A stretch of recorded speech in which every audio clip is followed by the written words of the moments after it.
তোমরা এতদিন বেঁচে কিভাবে আছো এই খাঁচায়? তার চোখ দুটো আধ খোলা, কিন্তু মনি দুটো উপরের দিকে উল্টে গেছে। এই বাড়িতে কিছু একটা খুব খারাপ জিনিস আছে। মেয়ে দুটো ভয়ে নীল হয়ে যাচ্ছে। আজকে এই অভিশপ্ত ভিটে ছেড়ে পালিয়ে যা। এই বাড়ি তোদের ধীরে ধীরে বলি চড়াবে। অনুভবে অলৌকিক, অনুভব বলে দেয় অলৌকিক রয়ে যায়।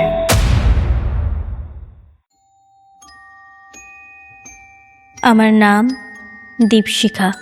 আজ আপনাদের সামনে যে বিভৎস অন্ধকারের বয়ান মেলে ধরব, সেটি আমার নিজের পরিবারের ওপর নেমে আসা এক অভিশপ্ত বাস্তব, যার ভয়ে, যার বিভৎসতার ছায়ায় আমার দিদি দীপান্বিতা আজ 28 বছর বয়সে দাঁড়িয়েও প্রতিটা রাতে দরজার খিল 3 বার পরীক্ষা করে।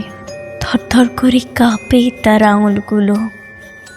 চলুন সময়কে টেনে বিছিয়ে নিয়ে যাই। আজ থেকে প্রায় 25 বছর আগের কথা। ওই 2000 সালের ঠিক আগে কিংবা ঠিক পরে।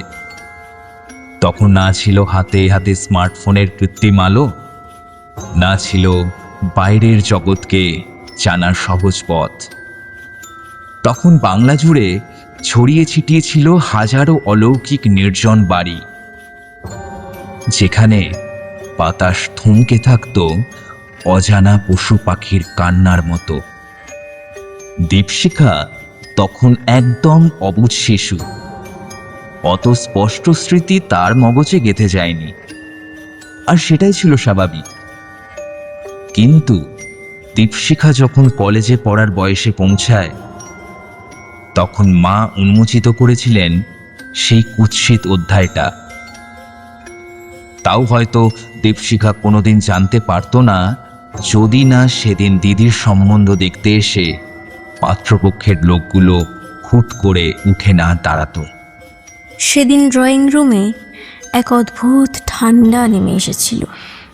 পাত্রের বাবা দিদির দিকে এক দৃষ্টে তাকিয়ে হঠাৎ হাত তুচিয়ে বলে উঠেছিল, বলছি, মেয়ের গলায় ওই লাল হয়ে বসে যাওয়া কালচে গোল দাগটা কিসের?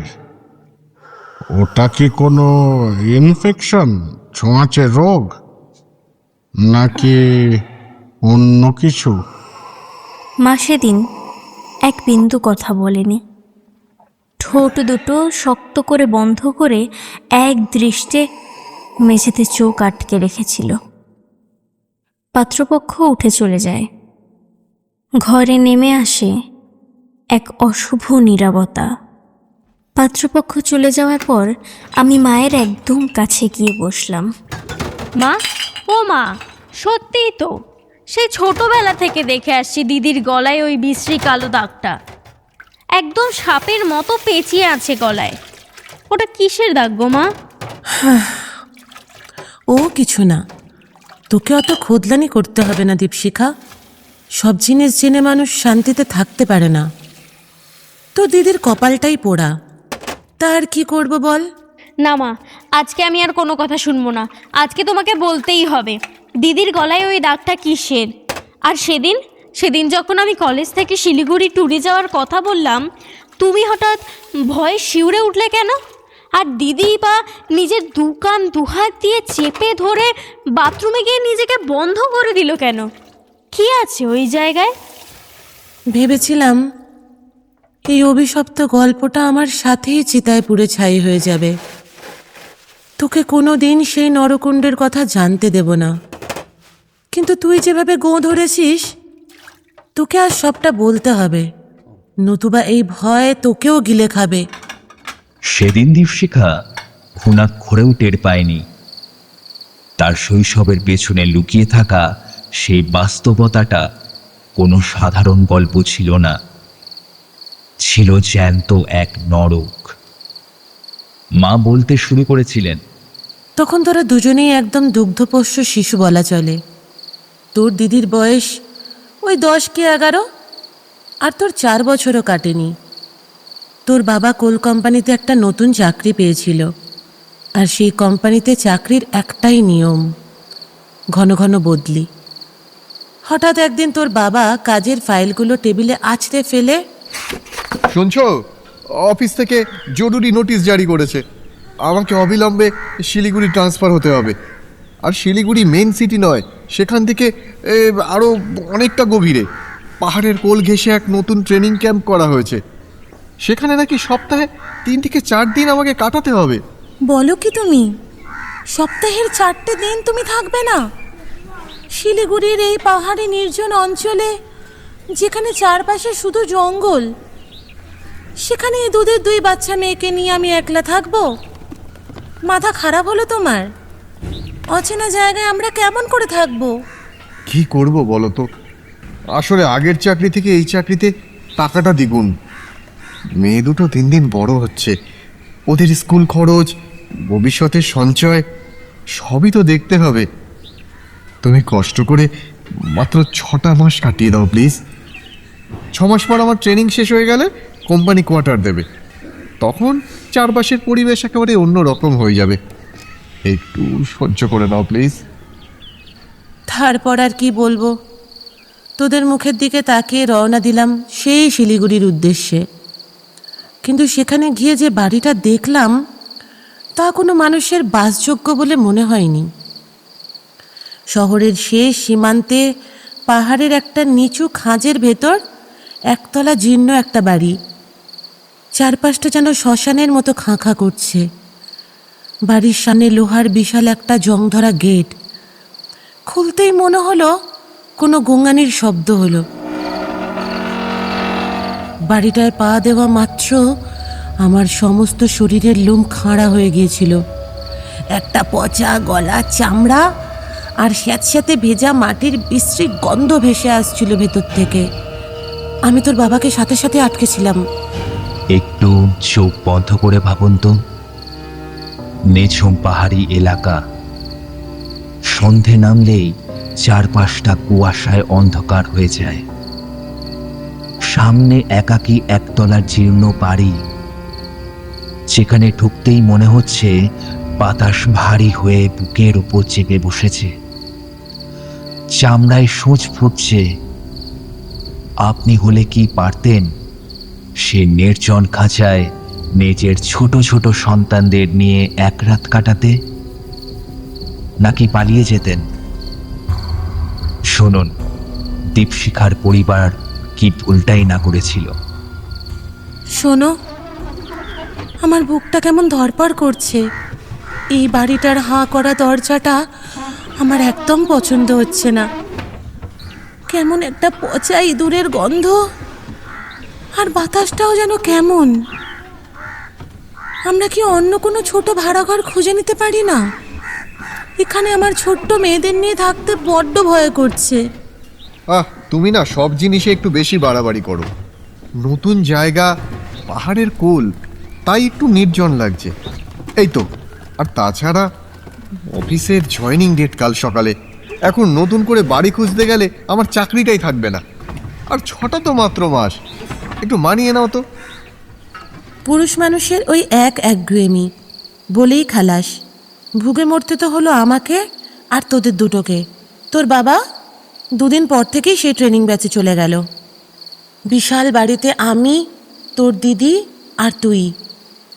প্রথম 5-6 দিন থমথমে এক ভয় ছাড়া বিশেষ কিছু টের পাওয়া যায়নি।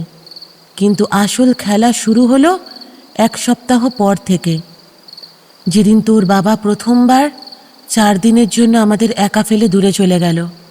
এখান থেকেই অন্ধকার তার আসল রূপ উন্মোচন করতে শুরু করে। এরপর যা ঘটেছে তা শোনার পর রাতের অন্ধকারে নিজের ঘরের ছায়াটাকেও আপনার আর চেনা বলে মনে হবে না। সেদিন রাতে তোকে অনেক কষ্টে ঘুম পাড়ালাম। ঘরটার ভেতরে একটা হ্যাজাক বাতি জ্বলছিল, কারণ পাহাড়ি এলাকায় ঘন ঘন কারেন্ট চলে যেত। তোর দিদি তখন খাটের কোণে বসে বই পড়ছিল। রাত তখন 10টা বা 10:30। ঘুম পাড়ানি মাসি পিসি মোদের বাড়ি এসো। দীপান্বিতা, এ দীপান্বিতা, যা না মা, দরজার খিলটা একটু তুলে দিয়ে আয় না। এখন আমি খাট ছেড়ে উঠলেই তোর মনটা জেগে যাবে, সারা রাত কান্নাকাটি করবে। যা তো মা, দরজাটা ভালো করে খিল এঁটে দিয়ে আয়। হ্যাঁ মা, তুমি বোনকে শক্ত করে ধরে শুয়ে থাকো, আমি দরজাটা ভালো করে খিল আটকে আসছি। বোন জেগে গেলে সারা রাত আবার কান্নাকাটি করবে। এই বলে তোর দিদি দরজার কাছে গেল। কাঠের ভারী খিলটা যে শব্দ করে আটকে গেল তা আমি নিজের কানে শুনেছি। তারপর দীপান্বিতা এসে আমার পাশে শুয়ে পড়ল। পাহাড়ি নিস্তব্ধতায় আমরা সবাই গভীর ঘুমে তলিয়ে গেলাম। কিন্তু রাত ঠিক 2টো। হঠাৎ আমার নাকের ভেতর একটা উৎকট পচা রক্ত আর ভেজা মাটির গন্ধ ছিটকে এলো, যেন কেউ আমার মুখের ওপর পচা মাংস এনে ধরেছে। ধরফর করে আমার চোখ খুলে গেল, আর তাকিয়েই আমার বুকের রক্ত হিম হয়ে গেল। ঘরে সেই কাঠের ভারী দরজাটা হাঁ করে পুরো খোলা। বাইরের ঘন কালো অন্ধকার যেন ঘরের ভেতর প্রকাণ্ড একটা জিভ বাড়িয়ে বসে আছে। আমি চমকে উঠে ভাবলাম, এ কি, দীপান্বিতা তো নিজের হাতে ডাবল খিল তুলে দিয়েছে। দরজা নিজের থেকে এভাবে হাঁ হয়ে খুলল কিভাবে? তারপর ভয়ে ভয়ে পাশে তাকাতেই আমার কলিজাটা যেন গলার কাছে চলে এলো। খাটে দীপান্বিতা নেই। তড়িঘড়ি করে খাট থেকে নেমে নিচে তাকাতেই দেখলাম তোর দিদি মেঝের সেই স্যাঁতস্যাঁতে ঠান্ডা ধুলোবালি মাখা মেঝের ওপর চিত হয়ে শুয়ে আছে। তার চোখ দুটো আধ খোলা, কিন্তু মনি দুটো উপরের দিকে উল্টে গেছে। দীপান্বিতা, এ দীপান্বিতা, তুই মেঝের এই নোংরা ঠান্ডায় শুয়ে আছিস কেন রে? আর দরজাটা কিভাবে খুললো? তুই কি মাঝরাতে উঠে দরজা খুলেছিলি? না, আমি তো খাট থেকে নামিনি মা, আমি দরজার কাছে যাইনি। আমি তো তোমার পাশেই শুয়েছিলাম মা, কিন্তু কেউ একজন আমার পা দুটো ধরে হেঁচড়ে নিচে নামিয়ে আনলো। আমি নড়তে পারছিলাম না মা। বলিস কি তুই? এসব কে হবে তুমি বলছিস? দীপান্বিতা, শুনতে পাচ্ছিস তুই? ছাদের উপরে ওটা কিসের শব্দ হচ্ছে? কিসের আওয়াজ ওটা? হ্যাঁ মা, ওপরে কেউ ভারী কিছু হেঁচড়ে নিয়ে যাচ্ছে। মনে হচ্ছে কেউ ছাদের উপরে দৌড়দৌড়ি করছে। মা, ওটা ছাদ থেকে নেমে আসবে না তো মা? চুপ, একদম চুপ কর। নতুন বাড়ি, পাহাড়ি জঙ্গল এলাকা, হয়তো কোনো বুনো বেড়াল বা বাঁদর ছাদের ওপর কাঠবেড়ালি দাঁড়া করছে। শোন, অতিরিক্ত ভাবিস না তো, এখন ঘুমিয়ে পড়। কাল সকালে তোদের দুজনকে শিলিগুড়ির নতুন স্কুলে ভর্তি করে দিয়ে আসতে হবে। একদম চোখ বন্ধ কর। আমার মা চিরকালই শক্ত মনের মানুষ ছিলেন। কোনোদিন এই অলৌকিক ভূত প্রেতের অস্তিত্বে বিশ্বাস করতেন না। তিনি ভেবেছিলেন ওটা পাহাড়ি হাওয়া বা বুনো পশুর কাণ্ড।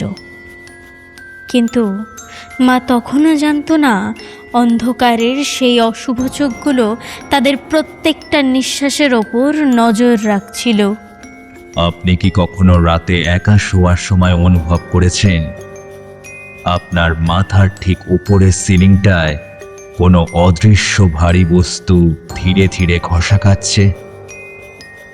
আপনার কি মনে হয় ওটা শুধুই বাতাসের ভুল, নাকি ওটা বড় কোনো রক্তের উৎসব শুরু হওয়ার পূর্ব সংকেত?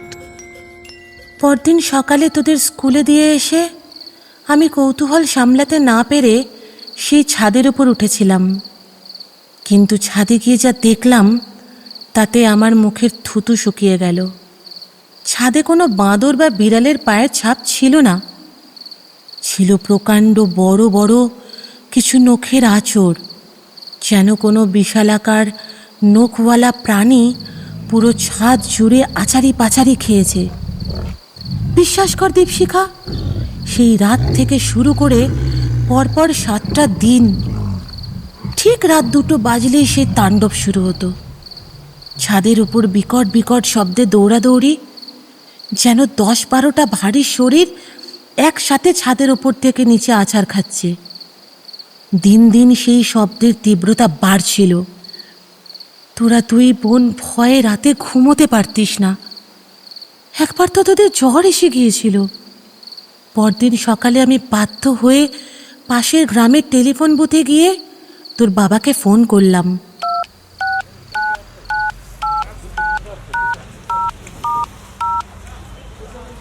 হ্যালো হ্যালো, শুনতে পাচ্ছ তুমি? তুমি যেমন করে পারো আজকের মধ্যে এখানে চলে আসো। এই বাড়িতে কিছু একটা খুব খারাপ জিনিস আছে। মেয়ে দুটো ভয়ে নীল হয়ে যাচ্ছে। আমি আর এক মুহূর্ত এই অভিশপ্ত বাড়িতে একা থাকতে পারছি না। তুমি তাড়াতাড়ি এসো। কি বলছো কি তুমি? আমি তো কাল বিকালে এমনিতেই ফিরতাম, হঠাৎ কি এমন হলো?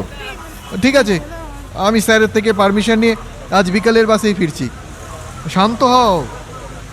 তোর বাবা সেদিন তড়িঘড়ি করে কাজ শেষ করে বাড়িতে ফিরে এসেছিল, কিন্তু সব থেকে অবাক এবং অদ্ভুত ব্যাপার হলো, বাবা যে 3 দিন বাড়িতে ছিল, সেই 3টে রাতের একটা রাতেও ছাদের ওপর কোনো শব্দ হয়নি। বাড়িটা একদম শান্ত, নিথর, নিঃশব্দ হয়ে বসে থাকত, যেন কোনো এক হিংস্র শিকারী আড়ালে লুকিয়ে থেকে বাবার চলে যাওয়ার অপেক্ষা করছিল। তোর বাবা উল্টো কটু কথা শুনিয়েছিল। দেখলে তো, আমি 3টে রাত জেগে বসে রইলাম, একটা পাতাও নড়ল না। তোমরা আসলে শহুরে মানুষ তো, পাহাড়ি নির্জনতায় এসে মনের ভুলে ভয় পাও। কোনো ভূত প্রেত কিচ্ছু নেই। আমি আবার ট্রেনিংয়ে যাচ্ছি, খামোখা ভয় পেয়ে আমাকে ফোন করে কাজের ক্ষতি করবে না বলে দিলাম। তোর বাবা চলে যাওয়া মাত্র সেই রাত থেকেই আবার নরক নেমে এলো। কিন্তু এবার আর শুধু ছাদের ওপর শব্দ আটকে রইল না, এবার সেই ছায়া সরাসরি আমাদের শরীরের ওপর হাত বাড়ালো। তোর বয়স তখনও 4 বছরও পূর্ণ হয়নি। একদিন দুপুরে আমি রান্নাঘরে তরকারি চড়াচ্ছিলাম, হঠাৎ খেয়াল করলাম তুই বসার ঘরের এক অন্ধকার কোণে হাঁটু মুড়ে বসে আছিস। তোর টান হাতটা এমনভাবে ধরে রেখেছিস যেন কেউ তোর হাত ধরে টানছে, আর তুই হাওয়ার দিকে তাকিয়ে খিলখিল করে হাসছিস আর বিড়বিড় করে কথা বলছিস। কি রে দীপশিখা, তুই কার সাথে কথা বলছিস রে? কার দিকে হাত বাড়িয়ে আছিস? ওখানে তো কেউ নেই। কেন মা, তুমি দেখতে পাচ্ছ না? এই তো আমার দুজন নতুন বন্ধু। ওদের গায়ে কোনো চামড়া নেই জানো মা, সব লাল, শুধু লাল। ওরা আমাকে কাল রাতে ছাদের ওপর নিয়ে যেতে চাইছে। ওরা বলল ওদের সাথে খেলতে গেলে ওরা আমাকে মিষ্টি দেবে। ওরা কত ভালো, তাই না মা? একটা 4 বছরের দুধের শিশু যে ঘরের অন্ধকার কোণে দাঁড়িয়ে বলছে তার বন্ধুগুলোর গায়ে কোনো চামড়া নেই। চিন্তা করতে পারছেন সেই মায়ের মাথার উপর দিয়ে তখন কি ঝড় বইছিল? আপনার নিজের সন্তান যদি কখনো ঘরের ফাঁকা কোণে তাকে এরকম কথা বলে, আপনি কি পারবেন সেই ঘরে এক মুহূর্ত দাঁড়াতে? আমার পায়ের নিচ থেকে যেন মাটি সরে গিয়েছিল সেদিন। আমি তোকে টেনে বুকের ভেতর জড়িয়ে ধরে চিৎকার করে কেঁদে উঠেছিলাম। আর সব থেকে বড় সন্দেহ যে আমার মনে দানা বাঁধছিল, আমরা এই বাড়িতে আসার পর প্রায় 1 মাস হতে চলল, কিন্তু এই বাড়ির বাড়িওয়ালা একবারের জন্য আমাদের সামনে আসেনি, কোনো ভাড়া নিতেও আসেনি, খোঁজ নিতেও আসেনি। যেন সে আমাদের এই খাঁচায় পুরে দিয়ে কোথাও দূরে গিয়ে তামাশা দেখছিল। মা, এবার বলো, আমার দিদির সাথে কি ঘটেছিল? ওর গলায় ওই সাপের মতো গোল কেটে বসা দাগটা কিসের? আমি বলছি, সেই অশুভ সত্তাটা তোকে দিয়ে শুরু করলেও ওদের মূল লক্ষ্য ছিল তো দিদি। একের পর এক অদ্ভুত ঘটনা ঘটতে লাগলো। তোর দিদির স্কুলের বইগুলো ড্রয়ার থেকে হঠাৎ উধাও হয়ে যেত। পরদিন পাওয়া যেত বাথরুমের কোমোডের ভেতর ভেজা অবস্থায়। আমি রান্নাঘরে রান্না চাপিয়ে একটু ঘরের ভেতরে এলে দেখতাম রান্নাঘরের গ্যাসের নবটা নিজে থেকে বন্ধ হয়ে গেছে। আবার কখনো কখনো সম্পূর্ণ ফাঁকা ঘরে গ্যাস থেকে থিকথিকে নীল শিখা দাও দাও করে জ্বলছে, আর গ্যাসের গন্ধ পুরো ঘরে ছড়িয়ে পড়েছে। 7টা দিন আমরা এক ফোঁটাও ঘুমাতে পারিনি। 4 মাসের মাথায় এসে সেই অভিশপ্ত বিকেলটা এলো, যে বিকেলের কথা মনে পড়লে আমার আজও হাত পা অবশ হয়ে আসে। সেদিন বিকেলবেলা আমি রান্নাঘরে তরকারি কাটছিলাম, তোরা 2 বোন বারান্দায় খেলছিলিস। হঠাৎ ভারী একটা ঠান্ডা বাতাস বারান্দা দিয়ে ঘরের ভেতর ঢুকে এলো। আমি দীপান্বিতাকে ডাক দিলাম, দীপান্বিতা, এই দীপান্বিতা, একটু এদিকে আয় তো মা, তরকারির বাটিটা নিয়ে যা। ও মা, মা গো, বাঁচাও, আমাকে কেউ মেরে ফেললো মা, মা, ও মা। দীপান্বিতা, কি হয়েছে রে তোর? এ কি রক্ত? এত রক্ত কোত্থেকে আসছে? ও ঈশ্বর, তোর গলাটা এমন কাটলো কিভাবে? ছুটে গিয়ে তোর দিদিকে জড়িয়ে ধরলাম। তোর দিদির গলা থেকে ফিনকি দিয়ে কাঁচা রক্ত ছিটকে এসে আমার মুখের উপর জামায় পড়ছিল। গলার সামনের চামড়া আর মাংসটা এমনভাবে পেঁচিয়ে কেটে নেমে গেছে যেন কেউ কোনো অদৃশ্য ধারালো ব্লেড দিয়ে ফাঁস দিয়ে পশুর মতো টান মেরেছে। এক চুল এদিক ওদিক হলে গলার রগ কেটেও সেখানেই মরে পড়ে থাকতো। তড়িঘড়ি করে স্থানীয় হাসপাতালে নিয়ে গেলাম। ডাক্তাররা দেখে শিউরে উঠলেন। 4টে সেলাই পড়লো গলায়। ডাক্তার বারবার জিজ্ঞেস করছিল, কোনো ধারালো অস্ত্র দিয়ে কেউ কি কাটার চেষ্টা করেছে? এটা তো কোনো সাধারণ অ্যাক্সিডেন্টের কাটা নয়।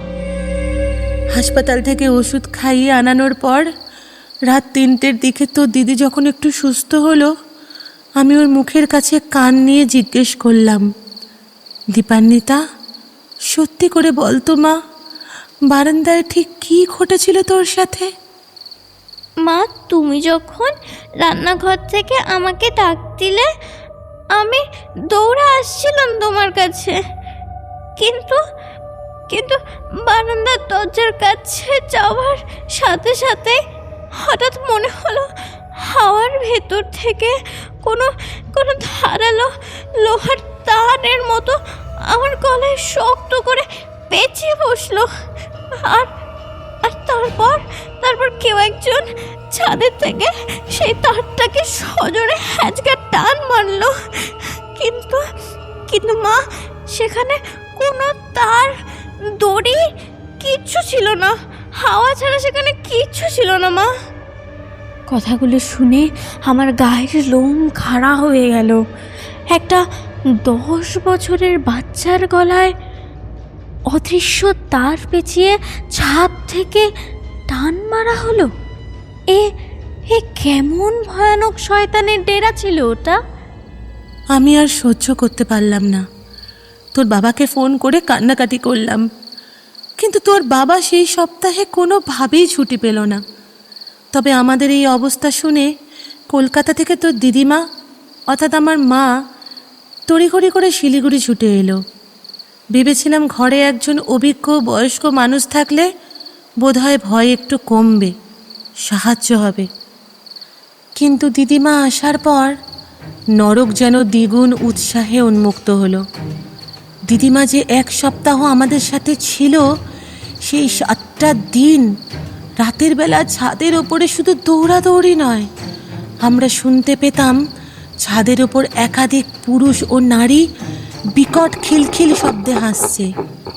মনে হতো যেন মেঝের ওপর অসংখ্য হাড় গোড় ছড়ানো আছে, আর ওগুলো কুড়িয়ে কুড়িয়ে কেউ দেওয়ালে আছাড় মারছে। পুরো বাড়ি থর থর করে কাঁপত। 1 সপ্তাহ থাকার পর দিদিমা তার ট্রাঙ্ক গুছিয়ে নিল। যাওয়ার সময় দিদিমার চোখ দুটো লাল হয়ে গিয়েছিল ভয়ে। দিদিমা আমার হাত দুটো ধরে কাঁপতে কাঁপতে বলেছিল, শোন মা, আমি জীবনে অনেক কিছু দেখেছি, কিন্তু এই বাড়িটা কোনো মানুষের থাকার জায়গা নয়। এরা মানুষ নয়, এরা অন্য কিছু। এরা তোদের রক্ত চাপতে শুরু করেছে। আজ নাতনিটার গলা কেটেছে, কাল তোদের লাশগুলো ছাদ থেকে ঝুলবে।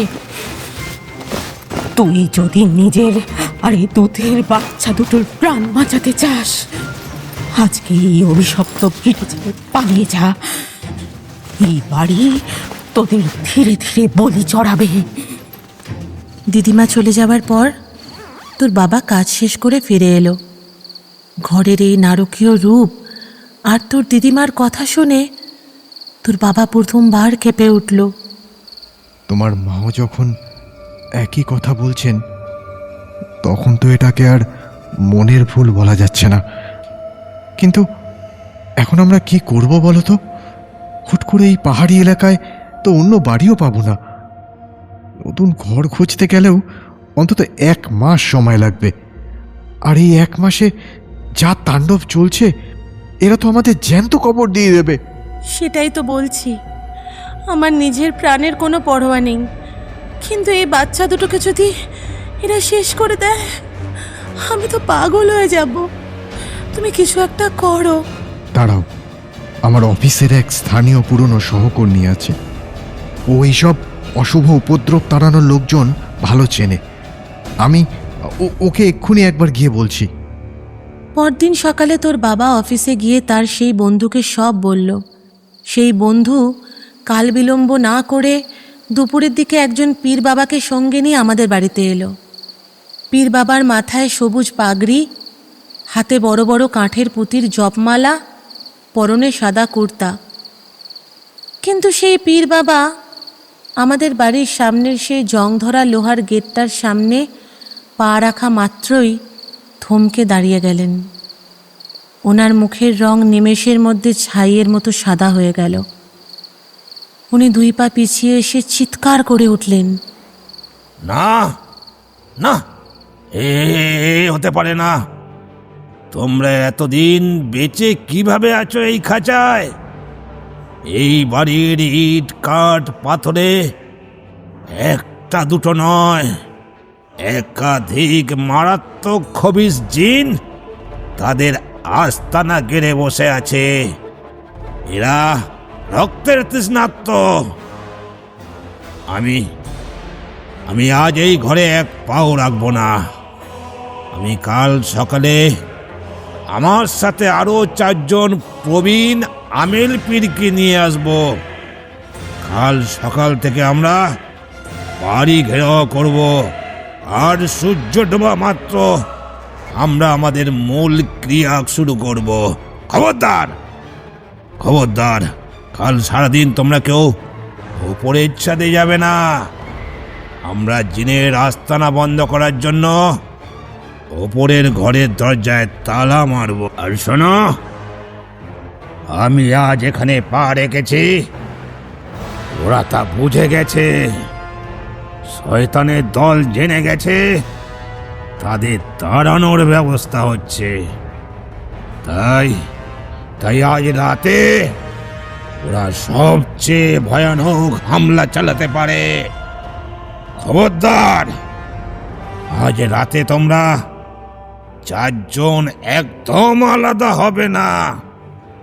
একটা ঘরের ভেতরে খাট আঁকড়ে একসাথে বসে থাকবে, নতুবা আজ রাতে লাশ পড়বে। অনেক বড় বিপদ নেমে আসবে, অনেক বড় বিপদ, অনেক বড় বিপদ, অনেক বড় বিপদ। পীর বাবার কথা শুনে আমাদের শরীরের প্রতিটা রন্ধ্রে বরফ জমাট বেঁধে গেল। পীর বাবা হন্তদন্ত হয়ে চলে গেলেন। সন্ধে নামতেই পাহাড়ি এলাকায় ঘুটঘুটে অন্ধকার নেমে এলো। বাইরে মুষলধারে বৃষ্টি আর পাহাড়ি ঝোড়ো হাওয়া শুরু হলো। আমরা 4 জন, তোর বাবা, আমি, তুই আর তোর দিদি, বসার ঘরে খাটের ওপর একটা চাদরের নিচে ছোবুথুবু হয়ে বসে রইলাম। ঘরের লাইট নিভে গিয়েছিল ঝড়ে, শুধু একটা সলতে বাড়ানো হ্যাজাক বাতি জ্বলছিল কোণে। আজকের পর্ব এখানেই শেষ। পরের পর্বে শুনবেন সেই রাত যখন ঠিক 11টা বাজল, দরজার ফুটো দিয়ে যে জ্বলন্ত লাল চোখটা তাকালো সে শুধু দেখেনি, সে ঢুকে গিয়েছিল তাদের রক্তের ভেতর। তো কেমন লাগলো আজকের ঘটনা? কমেন্ট করে কিন্তু অবশ্যই জানাবেন। আর আপনাদের ছোট্ট একটা লাইক এবং কমেন্ট আপনাদের জীবনের এই সত্যি অভিজ্ঞতাগুলো খুঁজে আনা অনেকটা সাহস যোগায় আমাদের।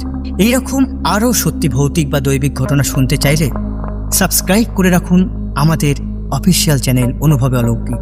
পাশে থাকা বেল আইকনটি প্রেস করুন যাতে আমাদের পরবর্তী ভিডিও সবার আগে আপনার কাছে পৌঁছায়। আর হ্যাঁ, বন্ধুদের মাঝে শেয়ার করতে ভুলবেন না। আপনার জীবনে ঘটা বা আপনার পরিচিত কারোর জীবনে ঘটা যদি কোনো সত্যি ভৌতিক বা দৈবিক ঘটনা থাকে, তাহলে নিচে দেওয়া আমাদের অফিসিয়াল মেইল অথবা হোয়াটসঅ্যাপ নাম্বারে আপনার ঘটনা পাঠিয়ে দিন। আপনার সেই সত্যি ঘটনাটি আমরা আমাদের নিজেদের কণ্ঠে পৌঁছে দেবো হাজার হাজার মানুষের কাছে আমাদের কোনো একটা পর্বে। আজ এখানেই শেষ। ভালো থাকবেন, সুস্থ থাকবেন। শুভরাত্রি, নমস্কার।